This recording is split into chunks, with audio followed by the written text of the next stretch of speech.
So hello everybody, welcome back. I hope that you like this video and that you find it helpful somehow. And anyway, grab your coffee, and if you wanted to share one with me, you will add it. Links for that down below. And we are going to be talking again about routines and things like that. And things that might change during hard times, and things that we're going to compare to other times in the past, and things that will affect a lot of people, and so you want to understand the process so that you can adapt better depending upon your situation. So having said that, then we are creatures of habits. That means that we do things without thinking, and we have lots and lots of issues in terms of self-control, and we also have lots and lots of issues about rethinking something.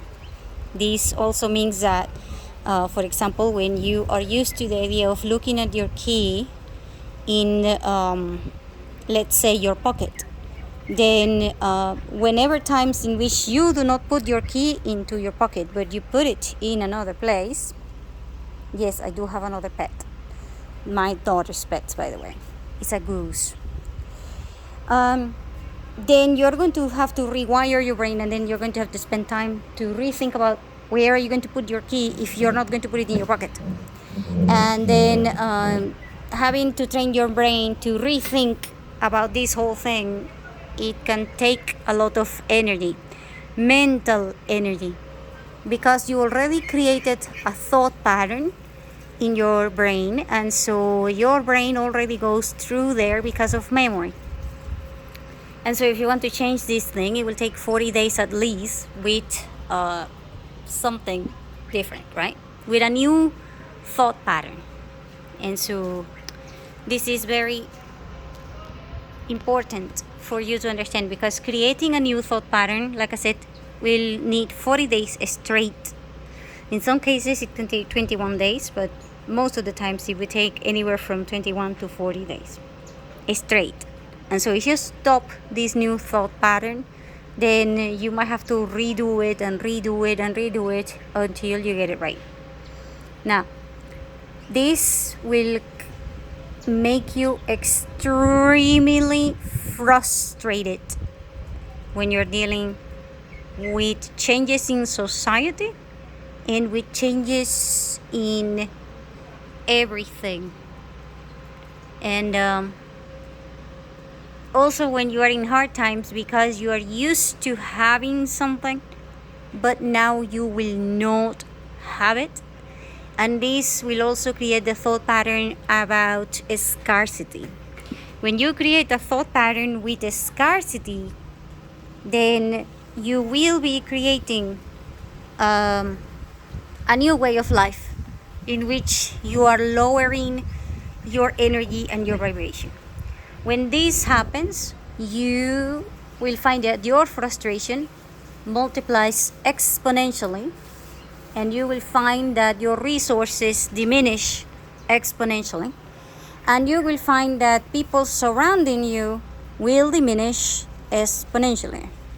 This also means that you will see things entirely different, and you will start to feel extremely materialistic as your first choice. This means that your heart will be hardened and you will not make the right decisions. And on a daily basis, this is going to be your battle. And this used to be the case for almost every single person that you met before.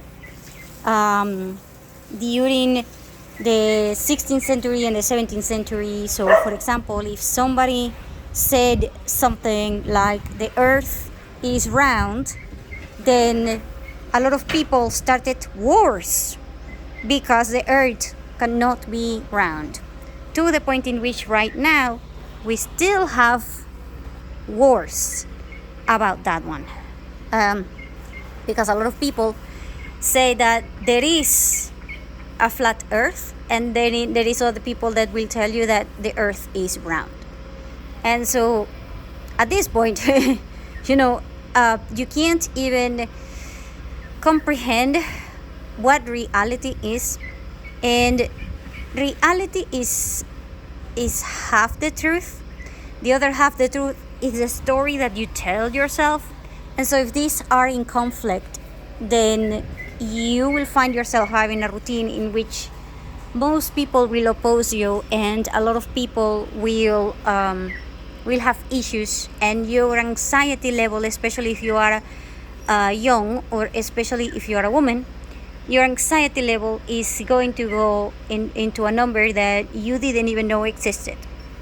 The reason for this is because we have something called the energy of the level of the game.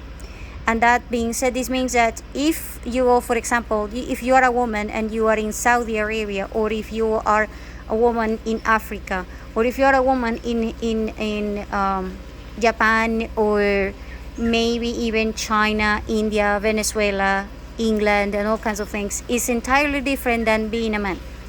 And even if you are a man in these places, is entirely different depending upon where you are.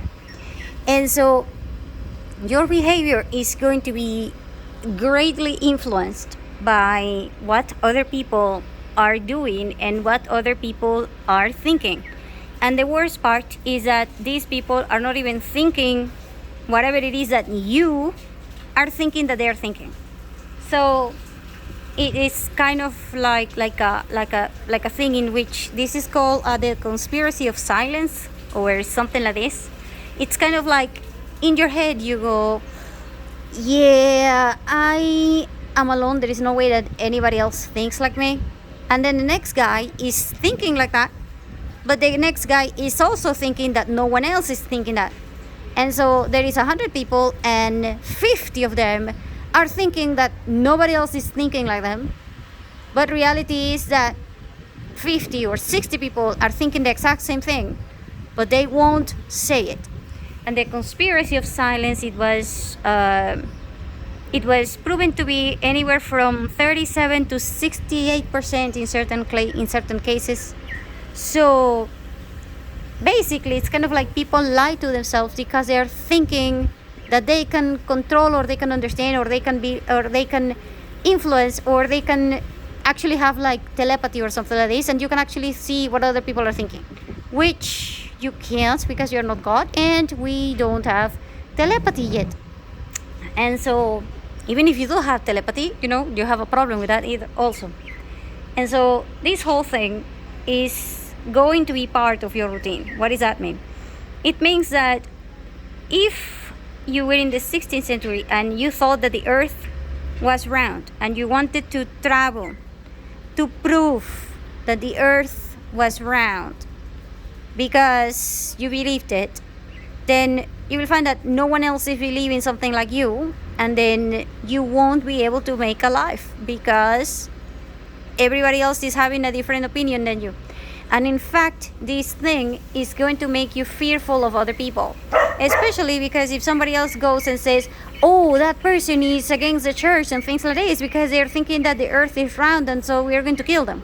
So now the fear of persecution was real. And so you needed to be extremely careful about what you said and who you said it to and all of these things. And it became the rule. The rule was fear other people.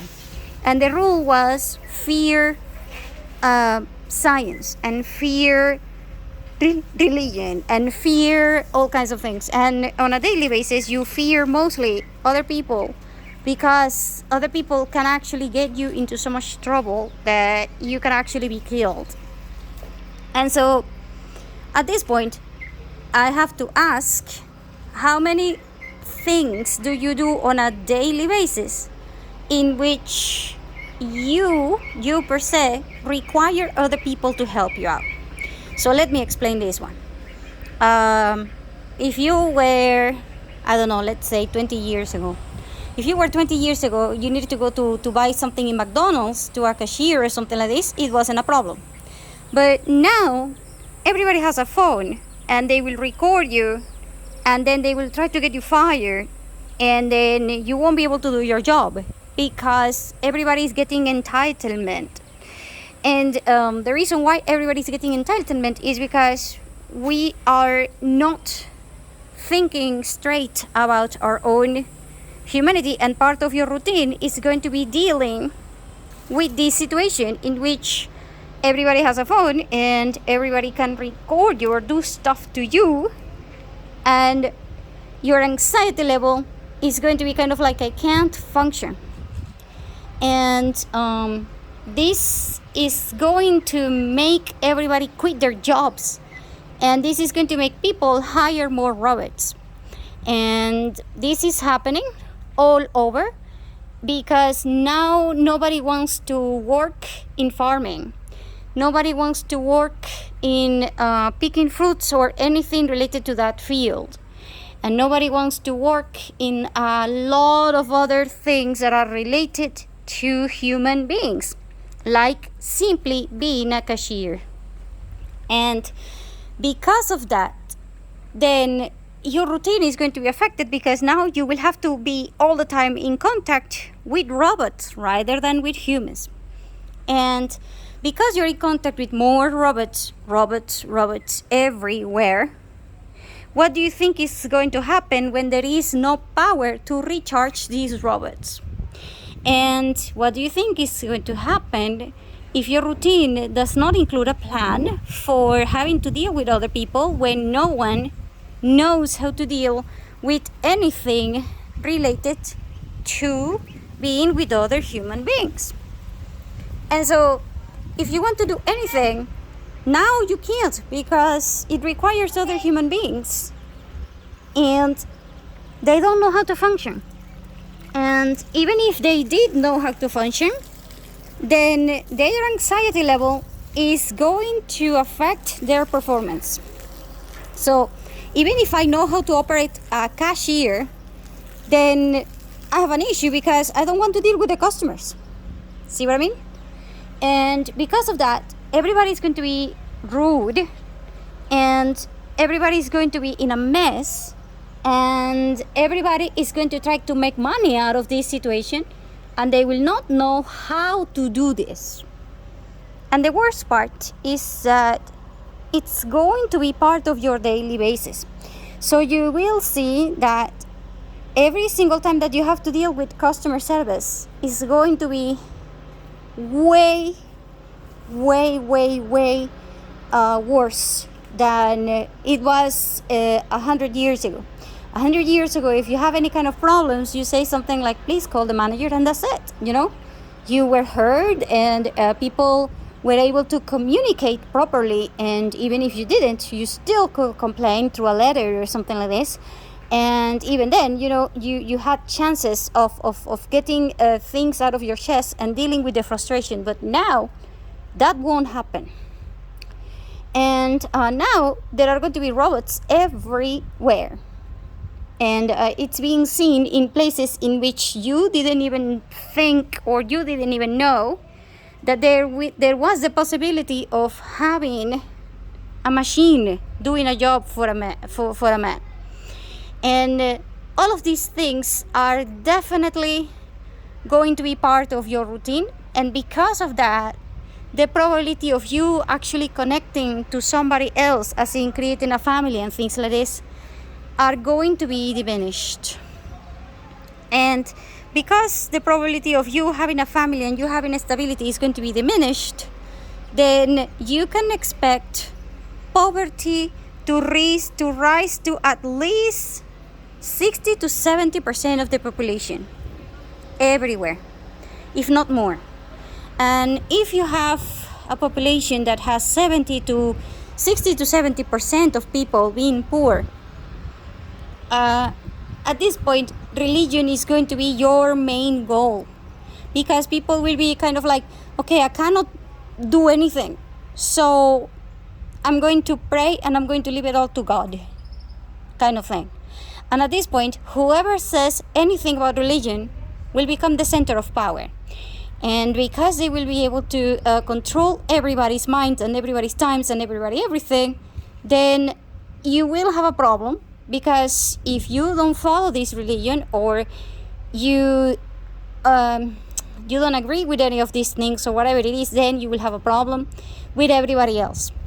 And in your daily basis, you will find yourself that you are at war with yourself, with your own mind, and with everybody else's mind. And this is going to be a battle that it is easier said than done to win.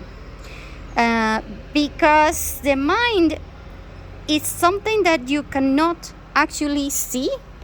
Therefore, this is a field in which men can rule it, but they do not know how to rule it. And women are unable to grasp in the same way that men grasp it, because the mind is also the physical aspect of manifestation. And so it's going to be one of those things that it's going to drive you completely crazy, and you will become dumber. And the reason being is that the reason why we as human beings are evolving to the upper path, as in becoming better, is because we are able to communicate to each other and come to agreements despite the fact that we hate each other. So we have something called respect, we have agreements, we have contracts, we have rules, we have manners, we have all kinds of things that help us not kill each other, because we are so different that we can kill each other for no reason, and just like animals do it. Just because you're in my territory, I'm going to kill you, kind of thing, like an animal, you know. I'm a tiger, and then I'm going to a territory, and it's somebody else's territory, so I'm dead. Yeah, kind of like that. No, in here we share a territory, we share goals, which is to live at peace. And everybody wants to live at peace, but no one wants to work on that. And no one seems to understand that doesn't happen unless you understand the importance of manners. Manners are the foundation of everything. And because they are the foundation of everything, it is not going to be taught in schools. Because remember, schools are academic, and they are meant to be professionals. They are not meant to make you human. When you go to a school, you learn how to read, write, and do things that are applied to the physical world. Manners are not for the physical world. They are for the social world. They are foundational type of thing. And so it is taught by women. And the reason being is that women are the one who lose everything when men are fighting. And so we have to help men trying to understand all of these things. And men also understand that they don't know how to control themselves since they're going to go to war over nothing. And because men do not like losing face in front of everybody else, then you have a problem, right? And that is why you have social rules, and that is why you have all of these things that are supported by the system, which is a female system. And so it's a whole thing, okay? So part of the routine is going to be about dealing with people that do not have a clue. They don't even understand what the word manners is. And then you have to understand that you also do not know manners. Because let's say that you're always in social media. Yes, but that also is supposed to have social manners. And if you are not somebody that is into this thing, then you might be kind of like, yeah, I'm sorry. Was I supposed to text right now or call or this or that? And this is going to confuse almost everybody. The reason being, manners are cultural and they are also local. This means that whatever works in the south of the United States might not work in the north of the United States, even though it's the same country. And so when you have these kind of situations on a daily basis, it's going to be about you. How much do you want to understand, and how much do you want to learn, and how much do you um, have within you, because there are personalities and there are people that have energies that definitely are not going to be into the manner thing. And the reason being is that they like conflict and they like having other things, and so it's kind of like one of those things. It also will depend upon your level of education and your level of self-awareness and your level of money, because if you are completely poor and you're surrounded by completely poor people, and I don't mean poor people as in not just because they don't have money, but poor people as in they live in neighborhoods who are horrible, and neighborhoods that do not have any kind of order, and they do not have any kind of green, and neighborhoods that as soon as you stepped in these things, you feel like you're suffocating and things like this. And so that is poor, and that is because we don't even know how to manage our own environment, let alone our own energy, let alone our own manners. So despite the fact that you might be the best in terms of being kind if you're a man, or nice if you're a woman, then you might have issues if you go to these places, because you will be pointed out because you are the only one who doesn't match the environment. You do not match your level of the game. And so it's kind of like you have a woman who wants to be in the middle of Afghanistan, and she's wearing disco clothing with high heels, a mini shirt, and a top that only shows, that doesn't even have sleeves on it. Of course, this woman is going to stand out, and she's probably going to be beaten to death, and then she's probably going to be hanged, killed, tortured, and all kinds of things again and again and again and again and again. And for all I know, she will be burned, and then she will be turned into a zombie, and then she will be turned again because she doesn't match the situation. Despite the fact that if she was going to be in a disco and she was wearing the clothing that you're supposed to be wearing in Afghanistan or something like this, in which you're not even allowed to see your own eyes, then you are going to be pointed out, because people will say something like, you're here to dance and you're here to have fun. What? You can't even show your face and stuff like this. See what I mean? And so this whole thing is extremely important. The environment must be rich and in energy. The environment must be supportive of your manners and your culture. And you will see that a lot of people will try to impose their culture on yours. And if yours is too nice because you're nice, then I can tell you right now that you will have all of the female problems. That means that you will have problems with boundaries, and at this point you are probably going to be dead, and you're probably going to be wiped out. The reason being, well, you're not meant to be nice when it comes to your culture. You are meant to be kind, which is the male side of the same energy, because you need to be strong and stand your ground. And on a daily basis, you will find yourself in a battle of establishing your own ground, of establishing all of these things. And for doing this is what's going to happen. A lot of people will take on social media to point out everyone's problems, everyone's direction, and everybody's dumbness, and everybody being stupid, and things like this. So basically they are kind of like, yeah, this is a problem, but yeah, we don't necessarily have a solution. See what I mean? And then there will be other people in social media that will be similar, but they will be kind of like, okay, we're offering a solution, we're trying to fix this, so let's make money out of these things. So they will sell you courses, books, and stuff like this. So for example, if you want to learn more about manners and things like this, I'm sure that you can find someone that will teach you about it, right? And so there will be people that will be kind of like, I'm teaching you this, I'm giving you opportunities. So it's a topic. Some people will be making money out of a lot of problems. And then other people will be kind of like, okay, so there are no teachers, so I'm going to quit and I'm going to teach you privately. So I'm going to charge you $40 an hour because I want to teach your kids and things like this. And then you might need to actually do that, hire private tutoring, which is going to be part of your routine. It's going to be kind of like, what the hell do I do with the kids? Because if you don't want to send them to school, then you gotta have a plan for them, right? And here is the thing about them.